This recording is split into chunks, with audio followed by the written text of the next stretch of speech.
main bridge here on the road that came through Son. Son, back in 1944, was just a small collection of houses with scattered farms. These are newer condos. I don't think they were there. There's some lady looking over here, which is going to be on the west side, is the Zoncha Forest. So all that area was forested right up to the canal. And this is the Wilhelmina Canal.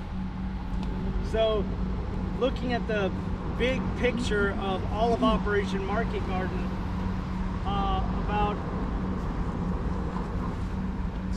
20 miles south, you have the Dutch-Belgian border, and that's where British 30 Corps is waiting to go north. Then you've got the city of Eindhoven, which is a major objective.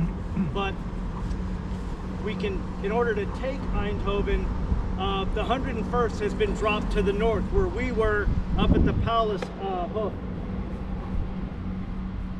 So the mission is to seize this bridge and the two other bridges, they're smaller bridges, about 1,000 yards on either side. Seize those three bridges, particularly this one, and go and seize Eindhoven and meet 30 Corps coming north. This is all supposed to happen by about 8 p.m. on the 17th. The paratroopers are dropping between 1 and 2, and by 8 p.m. across the canal, down Eindhoven, link up with 30 Corps. 30 Corps can keep going. To the north, they're going up to another city, Nijmegen. That's the 82nd Airborne's objective. There's a large road bridge, there's a rail bridge, and there's some other smaller bridges. There's also high ground above Nijmegen.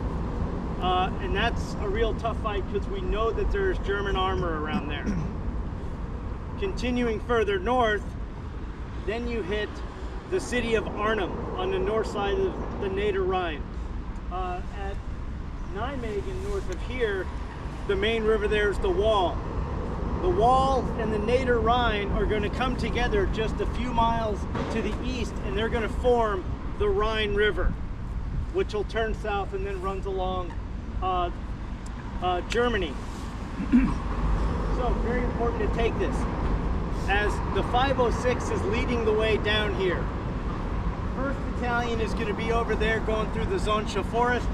2nd Battalion is going to be coming right up the main road with Dog on the right, Easy's on the left, and Fox is in the rear. 3rd Battalion is in reserve. They work their way up, and within, shortly before they leave the drop zone, a guy named Norman Dyke, who was at that time the assistant regimental intelligence officer, links up with a member of the Dutch resistance, who had said about 2 weeks prior that both the bridges, the smaller bridges on either flank, were destroyed by the Germans. Not that they knew anybody was coming, but they knew that there were forces to the south and they wanted to consolidate their defense. So this was the only bridge remaining over the Wilhelmina Canal. While the 2nd Battalion, including Easy Company, is moving up this main road here to Son, they're encountering sporadic fire. Not much, but they're going to start receiving about 4 o'clock in the afternoon. When they get close, they're going to start receiving 88 fire. There are 3 German 88s in this area. One on the north side of the canal over there, pointing into the woods. There's another one just down the road here, and another one up this way. They had the 88s on this side of the canal because they thought if they were going to fight somebody, they would be coming from the south. But they turned the gun around, and the poor guys from the 1st Battalion, particularly Able Company, just get absolutely torn up in the forest there. Unfortunately, 1st Battalion's going to get it again when they go to Bastogne, but we'll talk about that later. The leading elements of Dog Company get within about 25 yards of this bridge when it's blown by the Germans. The 88 there is knocked out. Eventually, Able Company is able to move forward, knock out the other 88. and they knock out this gun. But the bridge is now blown.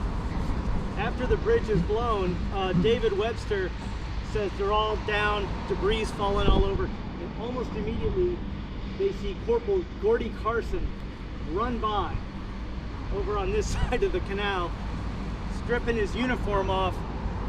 He jumps into the canal, swims across because he sees some boats on the other side, and he's trying to struggle this boat across, but it's like partially sunk. At the same time, the 1st Battalion commander, who's been through all this 88 fire, a guy named James LaPrade, he also jumps into the canal and makes his way across. What happens is they get a few people across in these little tiny boats, but they're starting to fall apart. So very fortunately, there was a platoon of airborne engineers from the 326th Airborne Engineer Battalion. Now, unfortunately, these guys had landed in their gliders. They didn't have all their bridging equipment because they're airborne, but they immediately start going to work, taking doors off of barns, and the Dutch people are here in Sun are like, yeah. In fact, the residents ratted out a guy who had been illegally hoarding wood, and they ratted him out, so we wound up giving up his supply. So by 8 p.m., when they were supposed to be taking Eindhoven and linking up with the British, the engineers fashion a single little bridge, and guys are able to cross one at a time. So it's not going to be until 1 a.m. on the 18th that the whole regiment is actually across the canal. Colonel Sink at this point says to settle in about 2 kilometers south, because he knows we can't continue on to Eindhoven, not at this point. Going back in time just briefly, Dave Heffron talked about when the engineers are starting to trying to build their bridge, and a lot of the guys are just kind of hanging out. Number one, David Webster says it was the hottest day he ever spent in Europe, was this day, just because it was really warm, no wind, really dusty. So guys are trying to find shade and they're hanging out. There's a wounded German from the 88 crew that one of the company medics is treating, and Babe's kind of just sitting off to the side watching this. And the Dutch civilians are around and they're helping with the wood. He says this little old lady comes up to where the medic and the German are, and she asks in German to the wounded German, and says, "Son, are you injured?" And he kind of looks up and he says, "Yeah." And she says, "Where?" And he says, "My shoulder." And then she starts beating the crap out of his shoulder with her purse. Probably reminded Babe of his mom, who he describes as fiery little redhead broad.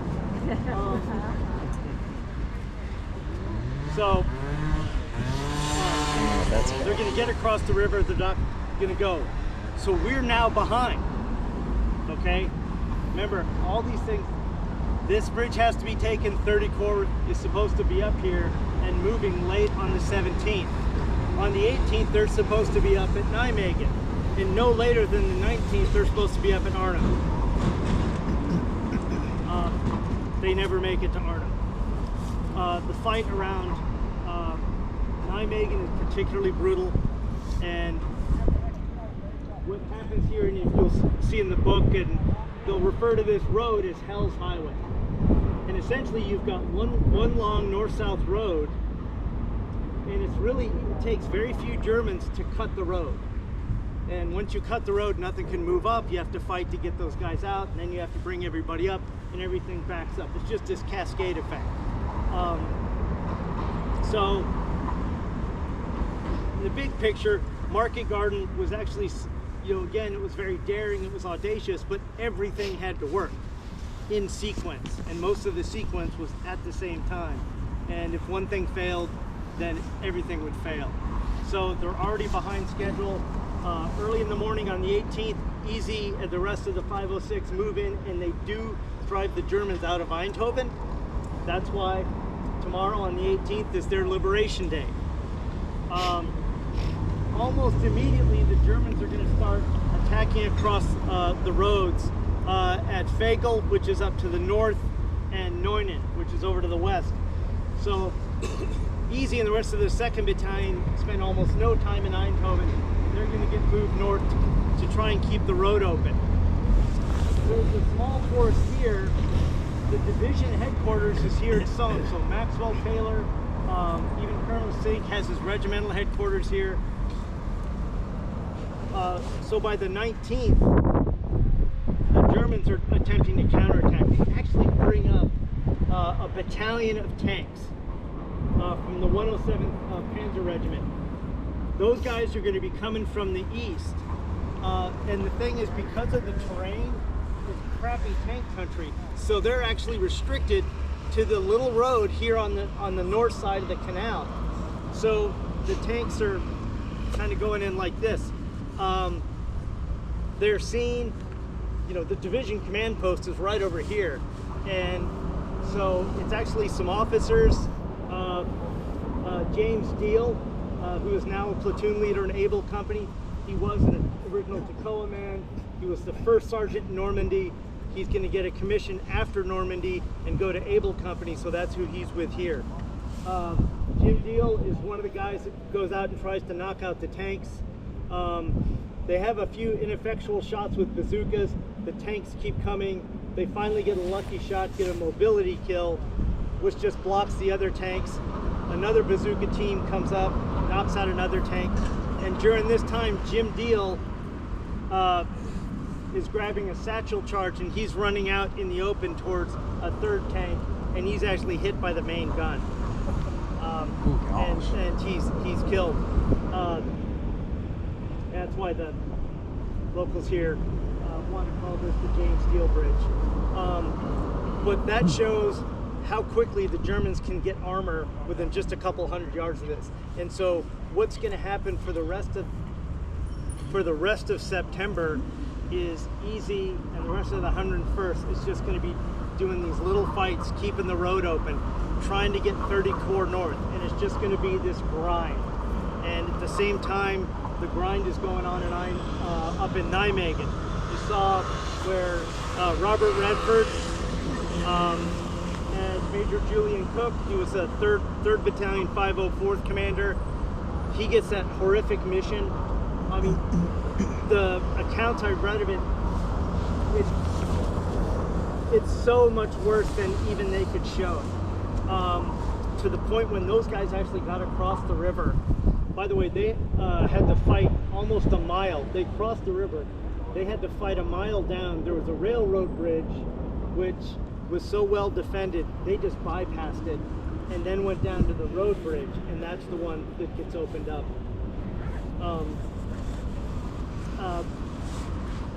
One of the company commanders was a guy named Moffett Burris, elegant Charleston, South Carolinian, another guy who could probably pull off an ascot. Moffett was an H Company commander, Julian Cook was the battalion commander, and they both talk about when they finally got across the river. Of like the 26 boats, there were 13 that were still functional, and they had to turn around and bring more people over. But as they attacked on the north side of the Wall River, fighting down to the bridges, absolutely no quarter. We were out exposed in the middle of this river. We were getting shot at. Anyone who tried to surrender got shot. It was just, they absolutely, said in the whole war, none of them had felt that kind of just blind rage. And so it's really incredible they do clear it out. And that's all happening while all this fighting is going on down here. And oh, by the way, the British paratroopers are up in the Arnhem area. Also, they're completely cut off. So ultimately, it falls apart. The Operation Market Garden essentially is going to end. Eindhoven is liberated. Nijmegen to the north is liberated. And we take everything right up to the Neder-Rhine, right across the river from Arnhem. And the most heartbreaking, so in October, that's where we are. The most heartbreaking thing is This is October 1944. Arnhem will not be liberated until April 1945. Oh my. So the operation stops there, and then we kind of go into a defense. But that first part, when Easy Company and the 506 get moved up to what they call the island in between the two rivers, very miserable period. The British had been fighting up there for 3 weeks by that time Easy Company gets up there, and it's just a horrible fight. The Germans have been launching multiple counterattacks with armor, and so E Company doesn't, it falls into just a street brawl, and it's cold and miserable.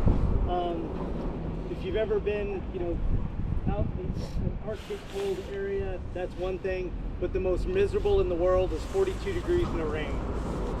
Hands down, living in an ice cave, that's okay.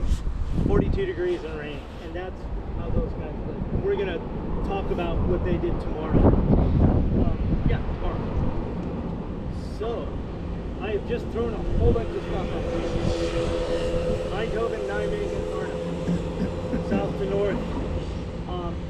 I will say one thing about the British: when they do get across the road bridge, and it's, the whole thing about they stop and have tea.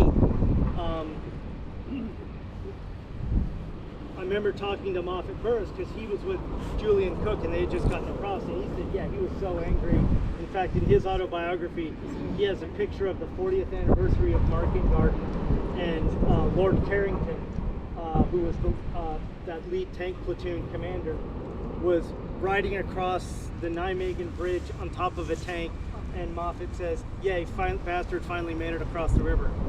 Not fair. The fight that Carrington and his guys had with 4 Sherman tanks to get across that massive road bridge was horrific. By the time they got across, and they only had a few tanks behind them, it was not like this massive armored force. These guys had been fighting for 2 days. And so by the time they get to the bridge, it's still urban. And if tanks go around in the city with no infantry clearing buildings, the tanks are done. The paratroopers from the 82nd, they're out of Schlitz, they have nothing left. The tankers have nothing left. So it's heartbreaking as it was, as close to Arnhem and relieving the British paratroopers as they were, they just couldn't go. And having tea, when a dog has been through something and it shakes, and animals kind of do, it's like they reset themselves. That's what tea is to the British. We look at it as thinking it's some snobbish thing, but it's a ritual of resetting. So after a fight, if you sit down and have a cup of tea, it's like our guys having a coffee and a cigarette. They're not being uncaring. And now what's interesting is, I'll say one last thing before we get back on the bus, about British culture. Bridge Too Far was made by a Brit. The book was written by a Brit. Oh yeah. And the British love to hate themselves. In British military history, if you ask, the average person, what are some of the famous British battles? We're going to tell you about famous defeats. So-and-so surrounded and gallantly wiped out to the last man. They love that stuff. Whereas we love the underdog winning. We kind of like, and so the British kind of have, it's this, they're actually, the longest day is actually less fair to the British commanders portrayed in the film than in reality. I mean, they make their commanders come off seem like bigger prats than they really were. But again, it's this weird British. Our guys look great. Okay, one thing about Elliot Gould. He's here at the Sun Bridge blowing up. Why? That's supposed to be Bob Sink. And I have found nowhere why they changed his character. Everybody else is real. Everybody else plays someone real. I asked Robin Sink, his daughter, and they're like, we don't know why. It's not like the family complained. Nobody has any idea why Elliot Gould is playing a Yugoslavian-born guy who's, I can't remember his name, but it's one of the more weird things that happen in that film. Everything else is great. And if you notice practical effects, there's no CG. All the guys That's what I was thinking too. It's like all the planes and all the guys running and everything. That they had to stage that or get filmed on that. And they called it Attenborough's Army. The director, who does the nature documentaries? Richard Attenborough. The other one's the other Attenborough, who's the film director. And it's all ex-American, British, and Dutch paratroopers. And they wind up playing both Germans and Allies. They're the guys. So they had, I think, 4 or 5 C-47s, and they really jumped it. You see them, jumping in U.S. uniforms. You see them jumping in British uniforms. So I mean, it's. There's only one shot that I can tell was like superimposed, and it's just supposed to show a bunch of aircraft in the air, but everything else was practical. Eric, could you share your overall opinion and what you think the Brits' opinion is of Montgomery? Overall. Yeah, as a leader, as a commander, as a they still strategist. They still lionize him to some point, but now enough time has passed that Monty is much more accurately assessed. And you and I were talking about that if Bernard Montgomery were around today, he would be diagnosed as on the autism spectrum. Because what we took as just complete arrogance. He was arrogant, and he really thought a lot of himself, but he literally could not read other people's emotions. His subordinates, would be like, boss, like the few times anybody could get through to him was he had said some awful things to Eisenhower's face, and everybody in the room is just dead silent. Ike just lets him do it, stops, puts his hand on Monty's knee and says, "Now Monty, you can't talk to me like that. I'm your boss." And that's one of the rare times. I mean, Monty literally he could not read emotions. He couldn't read faces, and he just thought he was right. Monty's a guy who was great at a set-piece battle, and he was just essentially trying to come up with a way that he could get all the resources. And there was a fundamental miscommunication between Eisenhower and Monty. And a good part of this is Eisenhower's fault. Eisenhower was exhausted. He'd actually severely injured his knee when his personal plane had to make an emergency landing on a beach, and he and his pilot were pushing the plane. The communication system, Ike was in a lot of ways hands-on. And with Monty, you literally had to hold him by the collar and tell him exactly what to do. And in this case, Monty thought, oh, I'm getting permission for market garden. Everything's coming to me. I'm going to Berlin to win the war. Where Ike, and you can see their writings and their staff, and Ike's like, this isn't, okay, I'm going to give a bunch of stuff to Monty, let him get a foothold over the Rhine so we can put pressure everywhere else. Because Ike never intended, as we talked about earlier, never intended to go to Berlin. That's not the objective. But Monty, that was his objective. It's like we could have taken, if the army had taken Richmond in the Civil War, that would not have ended the Civil War. Taking Berlin in World War II would not have defeated the German military. So there's a more accurate and honest, but you always need time. A century is good.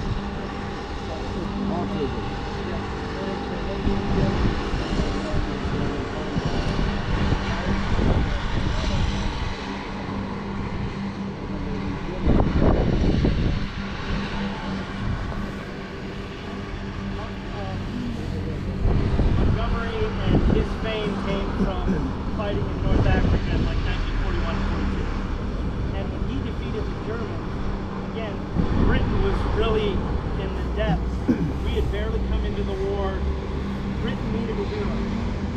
Monty was the hero. Like I talked about Rommel, to the Germans, Rommel was just another general. He wasn't anything special. But the hero can't be a hero unless he defeats an equal. You know, if your hero defeated a mediocre German general, that doesn't make him a hero. So the British actually were really building up Rommel. You ever seen the movie Patton? And Patton's up there, damn it, Rommel, I read your book. Rommel wrote a book called Infantry Attacks about company level tactics. It wasn't about strategy. It's a very good book about low-level unit tactics and his experience fighting in World War I.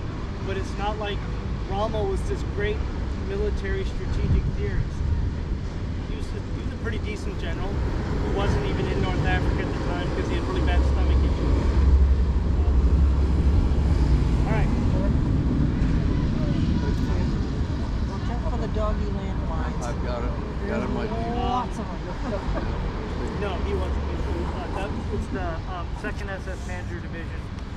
Dietrich, I don't know if he's up in that area. He was at Bastogne. Man in complete jackets. His men hated it. Yeah, talk to him. So the armor up in Arnhem was not known by us, right? No, we did actually know it. And like in the movie where they're like, well, that's nothing. We knew the armor was there. It was confirmed. But it was like, everything's already in motion. This is gonna like go tomorrow. We're not gonna stop it. So, okay. I want to do one quick stop before we head to the hotel, because you guys have been so nice today.